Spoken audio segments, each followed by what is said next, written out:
एक पंडित जी थे, सब कुछ था, पुत्र की प्राप्ति नहीं थी, बड़े उदास रहते थे, बड़े दुखी रहते थे, बेटा नहीं है, बेटा नहीं है, बेटा नहीं है। बहुत यज्ञ किया, पूजा की, पाठ किया, पर फिर भी पुत्र नहीं हुआ। तो उन्होंने मन से ही वह कांटा निकाल दिया पुत्र का और आनंद से रहने लग गए।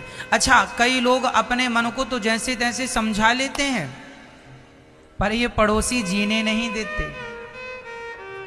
अच्छा, किसी को बेटा ना हो आज के युग में, जमाने में, तो उससे ज्यादा परेशान कौन करता है?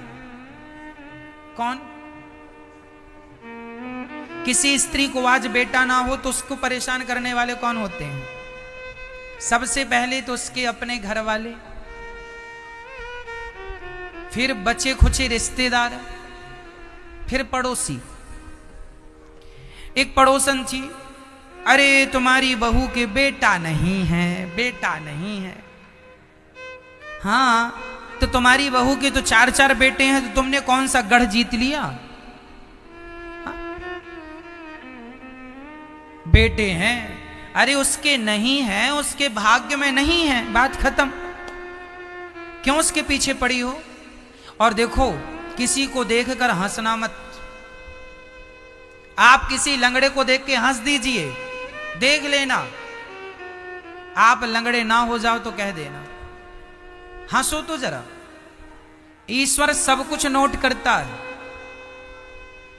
किसी को देखकर हंसना मत, हंस दोगे समय ना लगेगा। ईश्वर के अगर देर हो सकती है, अंधेर नहीं, जरा लंगड़े को देखकर तुम हंसो, तुम भी लंगड़े ना बन जाओगे तो कह देना। देर सवेर कितनी लगे वो ईश्वर का विधान है। किसी अंधे को देखकर हंस दो जरा, देखो फिर क्या होता है। तुम्हारी दोनों ना चली जाए तो कह देना आंखें।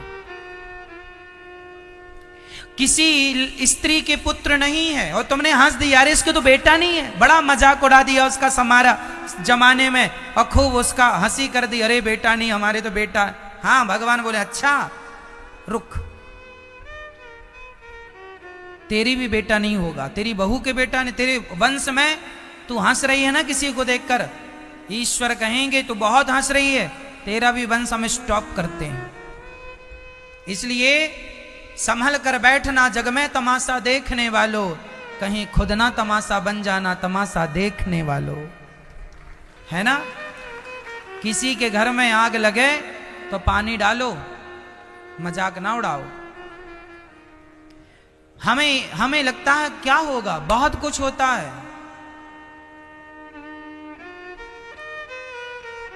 किसी के बेटा नहीं है, भगवान कर उसके बेटा हो जाए, पर आप क्यों उसके जले में नमक डाल रहे हैं? एक तो वो दुखी है, डॉक्टर ने साफ इनकार कर दिया, अब तू मां नहीं बन पाएगी। किसी स्त्री से कह दिया जाए कि तू मां नहीं बन पाएगी, आप जानते हो उस स्त्री के दिल में क्या गुजरती है? आप समझ में नहीं पाएंगे कि उसके दिल में कितना बड़ा धक्का लगा जब कोई डॉक्टर ये कह दे कि अब तुम कभी मां नहीं बन पाओगी। फिर उसका एक भी बेटा नहीं है, बेटी नहीं, और कह दिया जाए कि मां नहीं बनोगी, वह तो जीती जी मुर्दा हो जाती है। हमें क्या चाहिए? हम उसे समझाएं, हम उसका हौसला बुलंद करें। ये थोड़ी कि अब उसको ताने मार मार के मार डालें। यही तुम्हारी इंसानियत है, यही आपका हमारा परिचय है ना। आज मैं आपको बताऊंगा कि बेटा क्यों नहीं होता।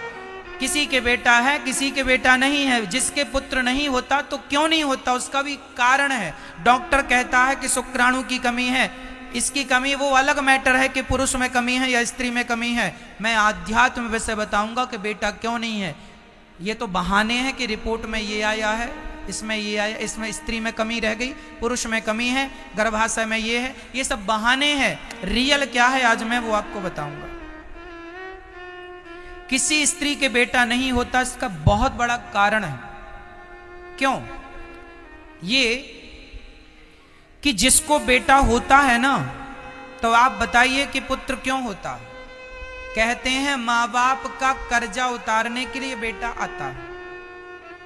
ईश्वर का विधान क्या है भाई? बैंक से बाप ने कर्जा लिया है और बाप मर गया तो बैंक का कर्जा कौन चुकाएगा? बेटा। यह कानून है, हाँ या ना भाई? बाप का कर्जा बेटा चुकाता है, रियल है, वो चुकाना चाहिए, ये बेटे का फर्ज भी है, कर्तव्य भी है। बाप का कर्जा बेटा, बेटा क्यों आता है? कर्जा चुकाने के लिए। भाई जिसके सिर पे कर्जा था उसका बेटा आया, जिसके सिर पे कर्जा था ही नहीं उसको ईश्वर ने बेटा नहीं दिया कि तेरे झंझट क्यों पाले, तेरा तो कर्जा ही नहीं है। तो जिनके सिर पे कर्जा नहीं है उनके घर बेटा बेटी नहीं होता, मतलब ईश्वर ने उन्हें कर्जे से मुक्त रखा। तुमने किसी का खाया है तो तुम उसे खिला खिला के चुका रहे हो, उसने नहीं खाया वो आनंद से है। एक्चुअली जिसके बेटा नहीं होता ईश्वर की ये बहुत बड़ी कृपा है। चूंकि संसार में सबको बेटा होता है, मेरी सहेली को मेरे साथ शादी हुई, मेरी सहेली को भी बेटा हो गया, मेरी सखी को भी बेटा हो गया, मेरे साथ मेरे 1 साल बाद इसकी शादी हुई, इसको भी बेटा। हे भगवान मेरे को बेटा नहीं हुआ। अब उसको ये लगता है कि सबको तो बेटा हो रहे हैं, हमें क्यों बेटा नहीं हो रहे? लगता भगवान हमसे नाराज है, लगता हमने कोई पाप किया। तुमने पाप नहीं किया, तुमसे ईश्वर नाराज नहीं है। बात यह है जिनके सिर पे कर्जा था तो बेटा आया, जिनके सिर पे कर्जा नहीं था ईश्वर ने सोचा कि तुम झंझट में ना पड़ो, जिनके बच्चे हैं उनसे जाकर देखो वो ज्यादा परेशान है। तो शायद ईश्वर ने तुम्हें बहुत बड़ी मुसीबत में डालने से तुम्हें बचा दिया, आनंद से तुम संसार में रहो और यहां से जाने के बाद सीधा भगवान के धाम को चले जाना, तुम्हारी यूं ही मुक्ति हो जाएगी, मोक्ष हो जाएगा। ईश्वर तुम्हें झंझट में डालना नहीं चाहते। और रही बेटों की बात, तो बताओ बेटों से ही जय जयकार होती है क्या? गुरु गोविंद देव जी के 4 बेटे 2 युद्ध में मारे गए, 2 बेटों को जिंदा दीवार में चुनवा दिया गया, हाँ या ना? गुरु गोविंद देव जी के 2 बेटों को जिंदा दीवार में चुनवा दिया गया।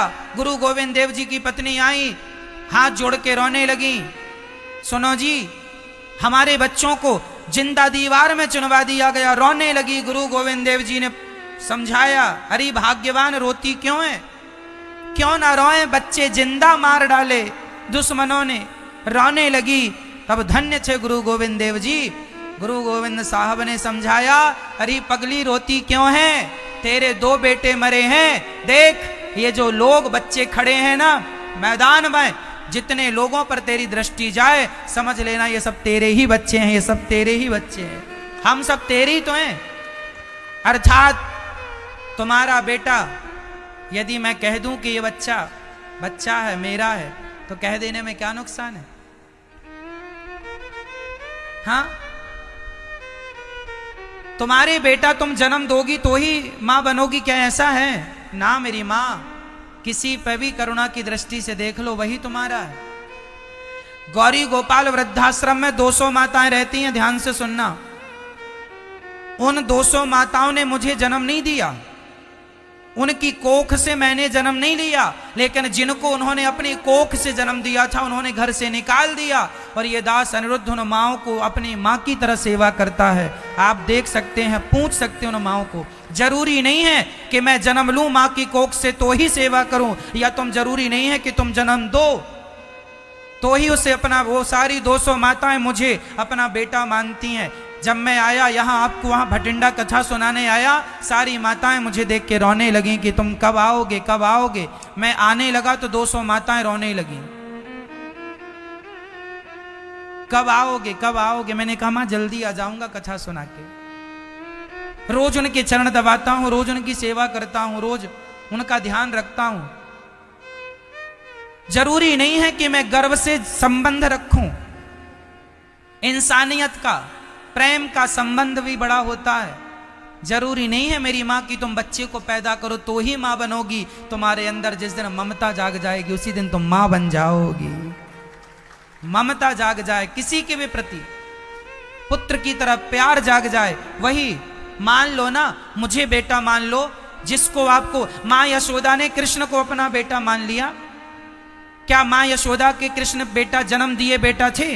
क्या मां यशोदा ने जन्म दिया था कृष्ण को? बोलो, नहीं दिया। फिर तो केवल जन्म देने से ही बेटा होता है क्या? हम कहते हैं तुम्हारा बेटा नहीं है तो रो मत और दुनिया के बेटों की चाहत ना रखो।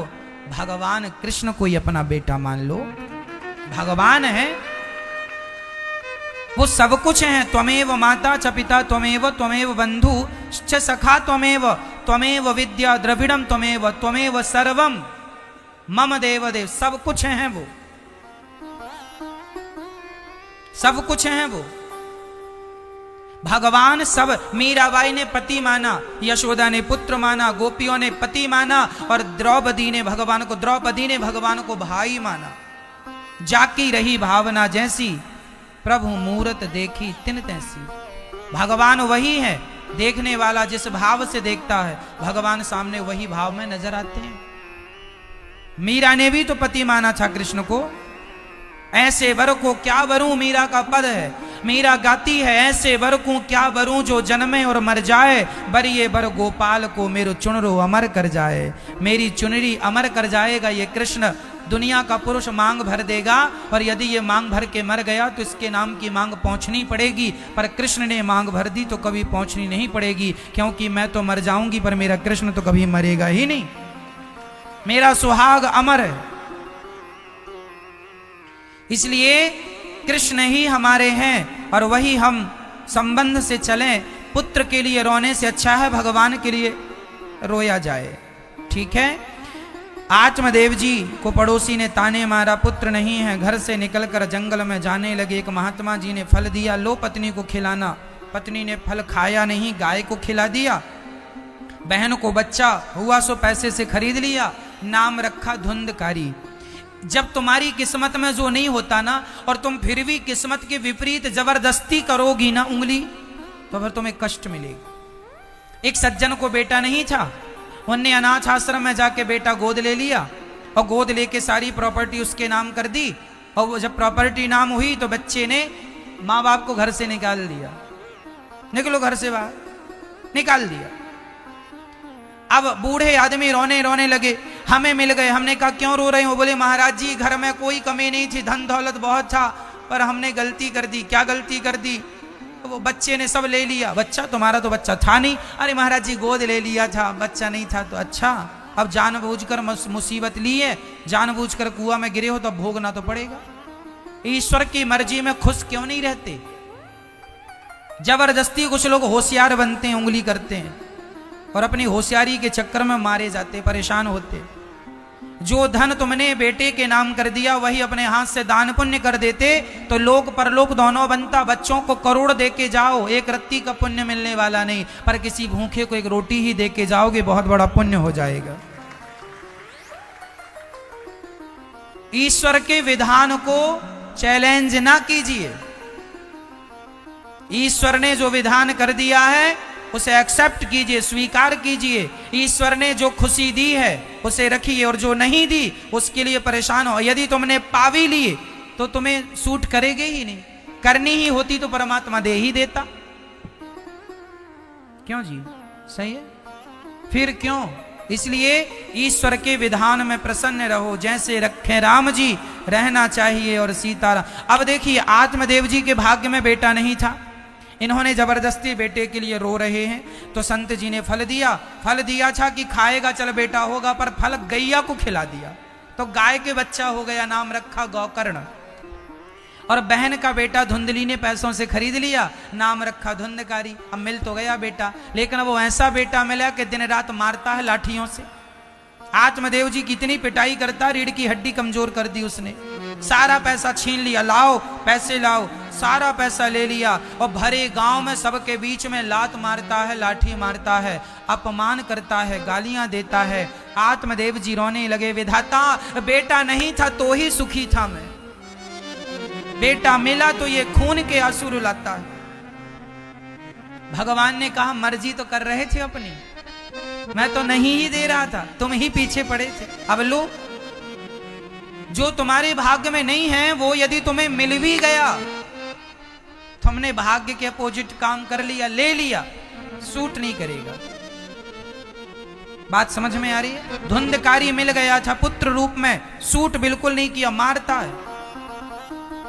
इतना मारा, पीठ लाल कर दी। गांव में, गांव के बीच में अपने बाप को मारता है। आत्मदेव जी रोते हैं, विधाता पहले बेटे के लिए रोना पड़ा, अब इसलिए रोना पड़ रहा है कि ऐसा बेटा क्यों मिला। रो रहे हैं। तब गौकर्ण जी आए, गाय के पुत्र, और उन्होंने समझाया, देहे स्थिमांस रुधिरेभिमतिं त्यजत्वं जाया सुतादिषु सदा ममतां विमुञ्च पश्यानिशं जगदिदं क्षणभङ्गनिष्ठं वैराग्यरागिरसिको भव भक्तिनिष्ठः। ये शरीर हमारा क्या है? देहे स्थिमांस रुधिरे, मांस का एक समूह। हमारे शरीर में क्या है? खून है, हड्डियां हैं, मांस है। क्या है इसके सिवा? मल मूत्र भरा पड़ा है। क्या है इसके सिवा? हमारे शरीर के एक भी अंग से सुगंध निकलती हो सो बताओ, क्या है मैया निकलती है? आप लोग दिन भर इत्र डालते हैं, फिर खत्म हो जाता, फिर डालते हैं, फिर खत्म हो जाता, फिर डालो। शरीर से तो दुर्गंध निकल रही है। अब कोई दुर्गंध के रास्ते में सुगंधी डाल भी दे, कितनी देर चलेगी? निकलना तो दुर्गंधी है। ये शरीर हमारा मलमूत्र का एकमात्र घड़ा है। हड्डियां, खून, अस्थियां, चर्म इत्यादि से बना ये निर्मित शरीर है। इसमें आसक्ति रखना ठीक नहीं, इससे प्यार करना ठीक नहीं। कोई कहे कि मैं शरीर से प्यार करता हूं, तो शरीर से प्यार करने वाले लोग क्या समझदार माने जाएंगे? तुम्हारा शरीर क्या दुर्गंध का एक घड़ा कह दो। शरीर के हर अंग से दुर्गंध। शरीर में कितने दरवाजे हैं बताओ? शरीर में कितने दरवाजे हैं? नवद्वारे पुरे देही, 9। शरीर में 9 छेद हैं, 9 दरवाजे हैं। 2 दरवाजे आपके सामने हैं। ये आंख, सवेरे सोकर उठते हो तो आंख से सुगंध निकलती है, दुर्गंध निकलती है।